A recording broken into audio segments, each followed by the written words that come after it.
नमस्कार साथियों, आज हम आ चुके हैं नई वीडियो के साथ। इस वीडियो में आपको मैं बताने वाला हूं कि आप पेपर में किस प्रकार से लिखेंगे कि आपके अच्छे मार्क्स आ जाए। जब आप एग्ज़ाम देने जाएंगे तो आपको एक कॉपी मिलेगी जो कुछ लंबाई में अधिक होती है और चौड़ाई में कम होती है। ठीक, तो यहाँ पे इस प्रकार की लगभग कहाँ पे मिलेगी, उसमें क्या करना होता है, ये जो लाइन है इस साइड ये नहीं होती है। ठीक, तो यहाँ पे आपको इस साइड लाइन खींच लेनी होती है। ठीक, इस साइड भी लाइन नहीं होती, लेकिन आपको इस साइड ये इस प्रकार की लाइन है, इस साइड आपको लाइन खींचनी होती है। इसके बाद आपको इधर लिखना होता है।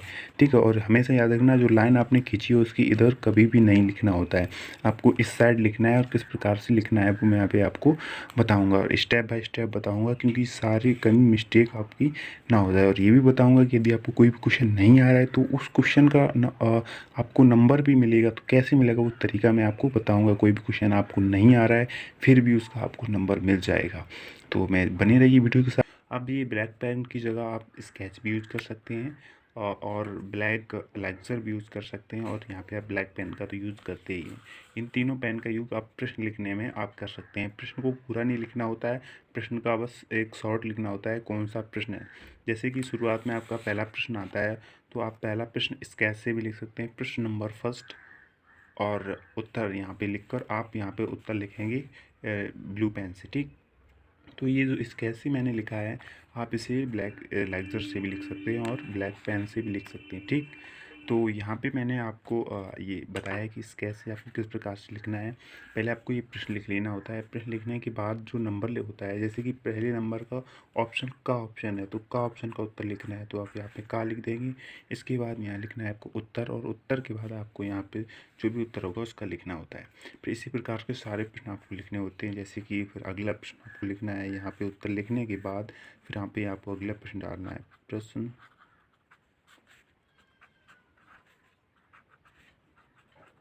अब प्रश्न नंबर पहले के खा ऑप्शन लिखना है आपको, तो खा का भी आपको उत्तर लिखना है यहाँ पे उत्तर। तो इसके बाद आप उत्तर लिखेंगे। अंडरलाइन आप बाद में ये सब छोड़ सकते हैं, बाद में अंडरलाइन आप इस कैसे करेंगे तो आपकी लाइन सीधी होगी। जितनी शायद सीधी लाइन होगी उससे अच्छा दिखाई देता है, तो इससे ज़्यादा एग्जामिनर इम्प्रेसिव होता है। ठीक, तो इसके बाद इस प्रकार से आप प्रश्न लिखेंगे तो एक भी प्रश्न आपका मिस नहीं होगा। एग्जामिनर कभी चेक करेगा तो कभी होता है कि क्वेश्चन छूट जाते हैं, तो इस प्रकार से एक भी आपका क्वेश्चन नहीं छूटेगा। और फिर अभी आपका एग्ज़ाम अच्छे से चेक करेगा और अच्छा उसे दिखाई देगा, तो वो अच्छा नंबर देता है। जैसे दोस्तों आप देख रहे हैं कि जो मैंने स्केच से अभी लिखा था और उसके बाद मैंने उत्तर लिखा, फिर प्रश्न एक स्केच से लिखा था, उसके बाद मैंने प्रश्न लिखा। ये दो ब्लैक पेन से लिखा, ब्लैक इरेज़र से है, तो इस और इसमें काफ़ी डिफरेंट लगता है। ये एकदम ज़्यादा हाईलाइट दिखाई देता है और इसमें कम दिखाई देता है। आप चाहे तो किसी से भी लिख सकते हैं, ब्लैक पेन से भी लिख सकते हैं, लेकिन मैं आपके लिए सजेशन करना चाहूँगा कि आप स्केच से लिखें। यदि आपके स्केच से लिखने की प्रैक्टिस नहीं है तो आप ब्लैक पेन का यूज़ करें, क्योंकि आपकी राइटिंग जिससे भी अच्छी आती है उसे लिखें, क्योंकि आपकी राइटिंग अच्छी आनी चाहिए। तो एग्जामिनर इम्प्रेस होकर आपके नंबर अधिक देता है। आपकी राइटिंग को देखकर भी आपको समझ जाता है कि आप टैलेंटेड होंगे, तो यहाँ पे वो आपके नंबर अच्छे देता है। तो यहाँ पे आप इस प्रकार से आप प्रश्नों को लिखेंगे, उसके बाद उत्तर लिखेंगे। सभी के प्रश्न आपको इसी प्रकार से लिखने हैं ताकि एग्जामिनर को एक एक स्टेप दिखाई दे कि यहाँ पे भी प्रश्न है, यहाँ पर प्रश्न। जो लाइन आप खींचते हैं इस साइड आपको कुछ नहीं लिखना होता, हमेशा ध्यान रखना इस साइड ही हमेशा लिखना है। अब यहाँ से उत्तर लिखना शुरू करेंगे तो जितना भी बड़ा होगा उत्तर लिख देंगे, उसके बाद ही प्रश्न लिखेंगे। तो पहले उत्तर लिखते जाएंगे, जो भी आपको क्वेश्चन पहले आता है वो पहले कीजिए। ज़्यादातर आप कोशिश करिए कि क्वेश्चन को शुरुआत से ही क्रमबद्ध करना शुरू करें, यानी कि अंत से शुरू कर दें, बिल्कुल भी नहीं। लेकिन ऐसा तो होता ही है ना, क्वेश्चन आपको कौन पहले आ रहा है कौन नहीं आ रहा है, तो ये भी ध्यान रखना है। शुरुआत से हो सके तो वहाँ से करना शुरू करें। क्वेश्चन आते हैं तो अगर नहीं आ रहे हैं तो आप कोई भी क्वेश्चन कहीं से भी शुरू कर सकते हैं। यहाँ पे अगर आपको पहला क्वेश्चन नहीं आ रहा है तो क्वेश्चन नंबर दूसरे से आप शुरू कर सकते हैं, पहले को छोड़ सकते हैं, पहले क्वेश्चन बाद में कर सकते हैं। अब मैं आपको एक तरीका बता रहा हूँ जिसमें आपको कोई भी क्वेश्चन नहीं आता है तो वो आप कैसे कर पाएंगे। अब जैसे कि आपको कोई प्रश्न दिया होता है, एक प्रश्न दिया हो उसका, तक उसके कई सारे ऑप्शन दिए होते हैं। जैसे प्रश्न नंबर 1 एग्ज़ाम को आपकी कॉपी में आएगा, तो वहाँ पे आपको इस प्रकार एक प्रश्न आएगा और उसमें आपको कई ऑप्शन दिए होंगे। इनमें से किसी 4 का उत्तर लिखिए। 4 ऑप्शन दिए होंगे, जैसे 3 ऑप्शन 5 दिए होंगे या 4 दिए होंगे, उनमें से किसी 2 का आंसर लिखना होता है। जैसे का, ख और गा और घा 4 दिए हैं, चारों में प्रश्न है, इनमें से किसी 3 का या चारों का आपको उत्तर लिखना होता है। प्रश्न पहले का है कि इनमें से चारों क्वेश्चन के उत्तर लिखिए, निम्नलिखित प्रश्नों का उत्तर लिखिए, इस प्रकार से क्वेश्चन आएगा। तो जैसे कि आपको 2 प्रश्न आ रहे हैं, और आपको इसमें कहा है कि कुल 3 प्रश्नों को हल कीजिए। इनमें 3 को करना है, लेकिन आपको 2 ही क्वेश्चन आ रहे हैं, का और खा आ रहा है, लेकिन आपको इन दोनों में से कोई भी नहीं आ रहा है। तो जब आप इन्हें लिखेंगे तो ये गलत हो जाएंगे। ये दो तो आप लिख लेंगे कुछ इस प्रकार से जो मैंने बताया है, इस प्रकार से आप लिखेंगे, इसके आंसर लिख देंगे। लेकिन उसके बाद आप सोचेंगे कि इनका आंसर कैसे लिखेंगे, ये तो आपके नंबर कट ही जाएंगे।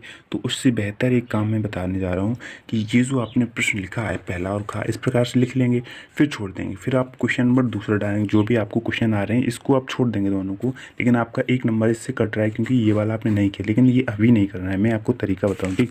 फिर कुछ लिखने के बाद एक पेज लिखने के बाद जैसे तुम आगे जाओगे, ठीक, तो काफ़ी क्वेश्चन करने के बाद यहाँ पेज सारे का ये पेज भर जाएंगे।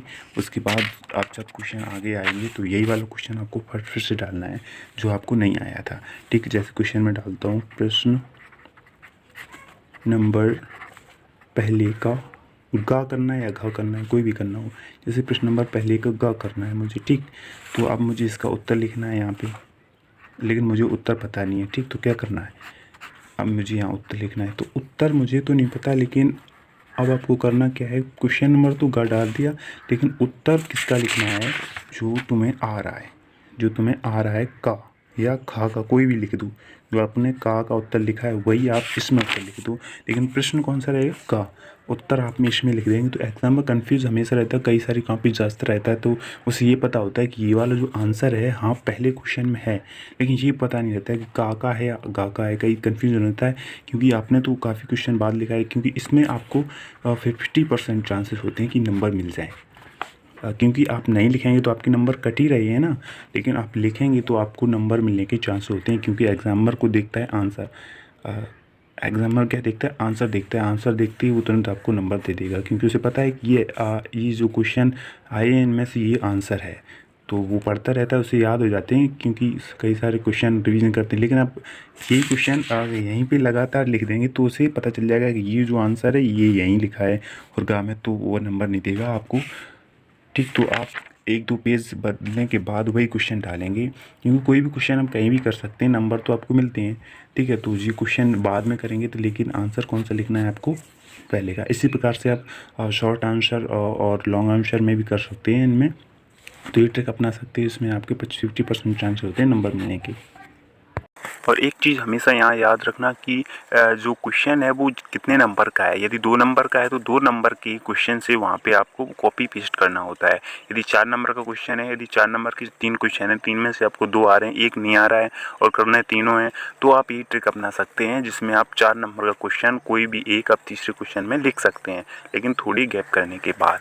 तो ये देखना होता है कितने नंबर का क्वेश्चन है, उसी नंबर का क्वेश्चन आप कॉपी पेस्ट कर सकते हैं। तो दोस्तों कमेंट करके ज़रूर बताएं कि आपको कौन से पेन से लिखना पसंद है। देखिए ये स्केच से लिखा है और फिर ये लेक्सर से लिखा है और ये फिर मैंने ब्लैक पेन से लिखा है। तो इनमें जिनसे भी आपको पसंद है लिखना तो वो कमेंट करके ज़रूर बताइए।